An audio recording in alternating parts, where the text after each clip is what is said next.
Yeah! Episode 9 Private Server War.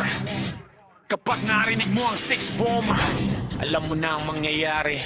Pagpasok namin sa campus, tahimik ang plaza, kasi alam ng lahat kung sinong tunay na banda. Kill nyo puro yabang, pero kulang sa gawa. Sa PvP pagdating, kayo ang unang nawawala. Damagis namin brutal, parang ulan ng bala. Skill, combo pa lang, happen yung wala na. Hindi ito lucky hit, ito ay training. 6 bombs sa survey, kami ang tunay na rating. Ranking board namin lagi nasa taas. Ang pinjo puro dahilan at reklamo sa chat. Respawn ka ulit, balik ka sa jail, pero parehong ending, talo ka pa rin sa arena.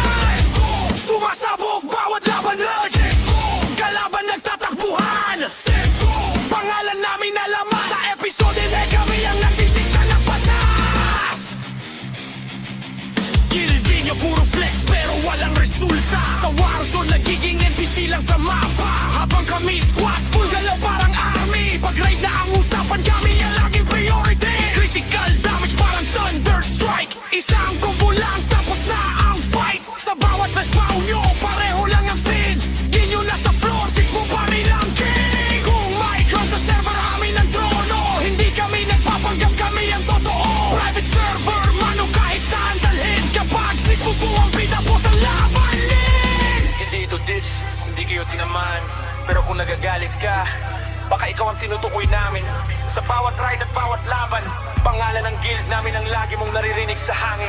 War mode, doon wala nang atrasan. 6 bomb squad, parang bagyo walang tigilan. Campus hanggang dungeon namin ang mapa. Kahit ilan pa kayo, kami pa rin ang bida. Boss up, party ready, strategy solid. Hindi kami basta guild, kami ay alay. Sa bawat player na gustong maging alamat, kailangan mo munang lampasan ng 6 bomb squad.